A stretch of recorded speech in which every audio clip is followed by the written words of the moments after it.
Yamaha, Roland, Fender, Thomann and Music Store are fined 21 million euros. Welcome to this week's rant.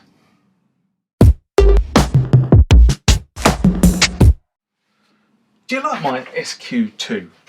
I keep trying to get round to fixing this and I'm not getting anywhere very rapidly, but it is sort of like I'm keeping it on the bench because it keeps reminding me to do something.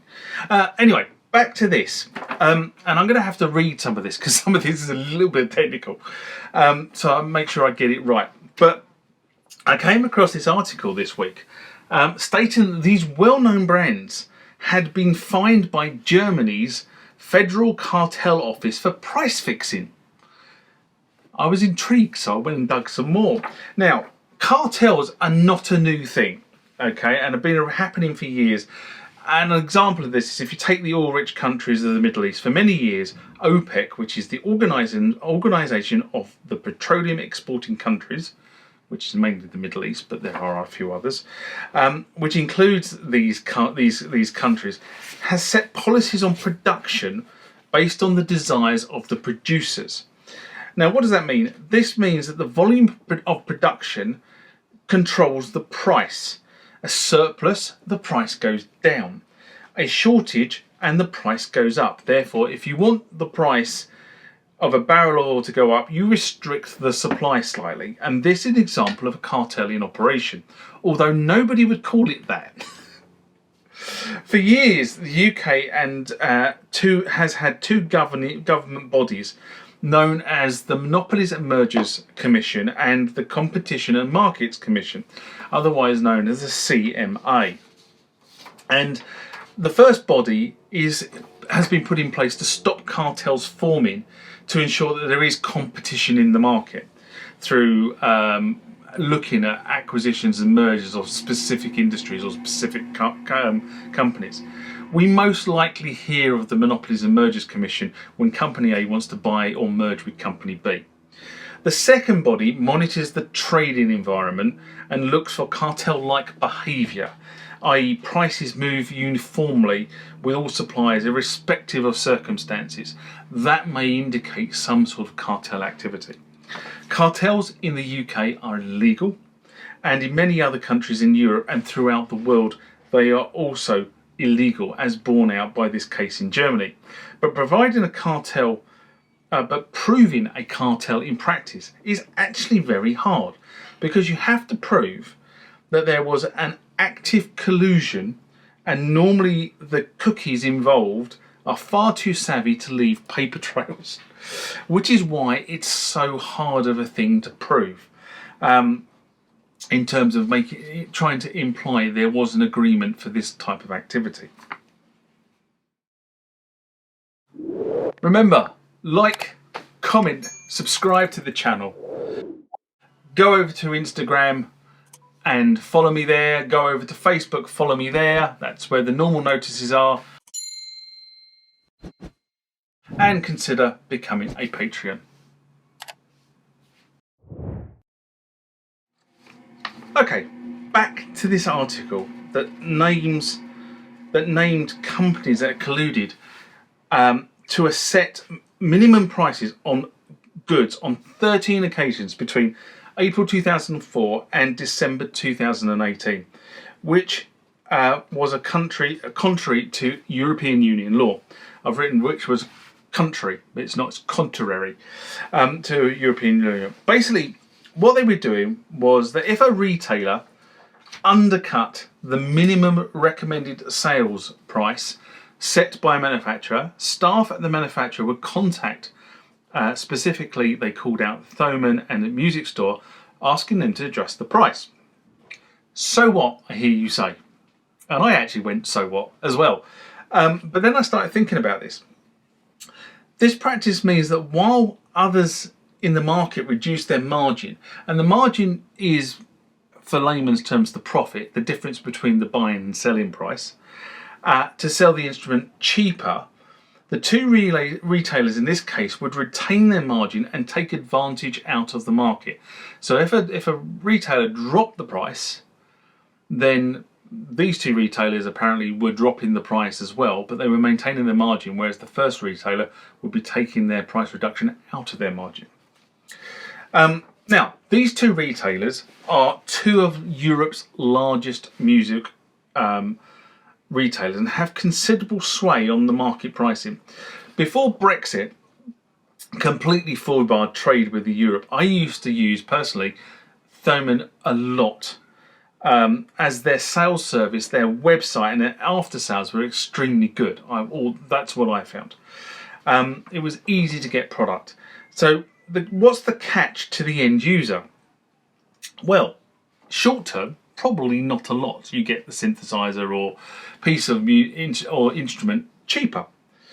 So from our perspective, you're sitting saying, what's the problem?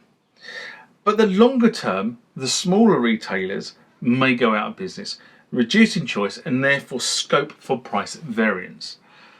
So that's a very technical thing, but effectively, if you start to lose the smaller guys who keep the larger guys honest, then the larger guys can do what they like.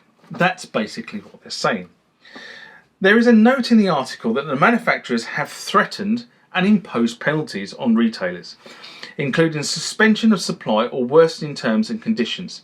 The largest suppliers make extensive use of a concept called consignment stock or long-term payments. So this is how these larger companies or even medium-sized companies deal with having the range of goods that they need to have to compete in the market space. Now, many of you won't understand what consignment stock is, so I thought I'd just tell you what consignment stock is. So for consignment stock, basically the manufacturer sends the stock to your warehouse, but retains ownership of the stock. So as in, there is a bunch of stock in your warehouse that you don't actually own. Okay, that's what consignment stock means. When the retailer sells that particular item, which they're entitled to do under the consignment stock agreement, the title is passed from the manufacturer to the retailer and then on to you as the customer, effectively at the point of sale. So it's the way title passes is at the point of sale. It does a multi-step passing. At this point, the retailer then has to pay for the stock to the manufacturer, but they've already been paid by you because you've bought the goods. So it's a win-win. Why do they do this? It's simple. It's cash flow, okay, and customer service. The retailer is able to service the customer quickly. In the case of Thomann in Germany, when I was buying goods, the goods are in their warehouse. If I ordered it today, assuming this was pre-Brexit, I might have the goods on Tuesday. Okay, this is Sunday, that's Tuesday. I would definitely have the goods Wednesday, Thursday, depending on courier collections and all that sort of stuff. But that's how good the service was from Thomann. From the manufacturer's perspective, they don't have to hold stock in big warehouses throughout the world, and the stock holding risk, as in things like insurance and security, is actually passed on to the retailer. So you don't have to have a big warehousing facility, and you don't have to also insure massive amounts of stock. So if you're a retailer and a manufacturer that draws consignment stock or insists that stock is paid for on shorter terms, or on delivery in fact, I should say, I'll start that again. So if you're a retailer or manufacturer, if you're a retailer and the manufacturer withdraws the consignment stock or insists that stock is paid for on shorter terms or delivery, this affects their ability to take, as all of a sudden you're paying for the stock as you buy it and not as you're selling it, if that makes sense. So you have to lay out money before you've got the money in. So that's kind of the whole sort of trading on credit concept. The second statement made by the German government was that the retailers were found to have agreed on price hikes for individual products in several cases. So basically what's happened is the manufacturer says, I want to increase prices by 5% across the board, and all the retailers who are in the cartel effectively increase their prices in concert. So they do it all together. Therefore, there is no bargains in the market. The funny thing is, this is not the first case I've seen like this. In March 2020, around the point the first COVID lockdown hit the UK, the British version of the CMA, or the British CMA, I suppose, not version, stated that Roland and Korg had been fined 5.5 million for implementing resale price maintenance, RPM. Yeah, I'm not going to get into, but I'm going to use the acronym RPM later in this video. Okay, the British retailer GAK was fined a further 250,000 for engaging Yamaha for RPM, and combined with earlier cases involving Casio and Fender, this brought the total fines in the music manufacturing market up to 13.7 million. Okay, that's just in the UK, 13.7 million. If you think Germany have just issued fines of 20, what did I say it was, 21 million euros, which is what, about 19.5 million pounds.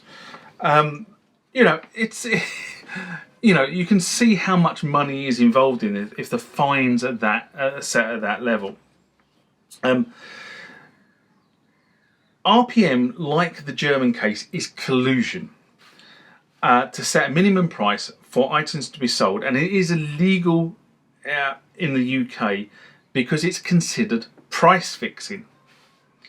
The case against Roland was related to its electronic drum kits and accessories sold between January 2011 and April 2018, and the case against Korg related to pro audio equipment, including synthesizers, I might add. They made a really big thing about this, sold between June 2015 and April 2018. The CMA stated that it had issued a further 70, that's 70, warnings to manufacturers and retailers for suspected RPM. As a point of note, RPM is not considered illegal in the US. So in the UK and Europe, it is considered illegal. Elsewhere in the world, it is considered illegal, but it's not in the US. This is not a great situation for the end musician and retailers that are prepared to cut their margin to shift stock or give the musician a fair deal. But it does sometimes highlight why instruments you want is 1,499 plus or minus a few dollars, pounds or euros, depending on whatever your local currency is. On this subject, I'm not going to wade in any further, apart from to highlight the fact that this has happened. Yes, I am sitting on the fence, and I'm sitting on the fence for a very good reason. But I will leave you with this quote from Andreas Bund, president of the German Cartel Office. For years, manufacturers and retailers of musical instruments have systematically endeavoured to restrict price competition for the end customer. Put basically, they're all at it. So nobody is better than the other. Now, I should also say that source of most of this material was several articles on musictech.net. And on that note, I'm going to leave you by saying, see you next time, live long and prosper. Bye-bye.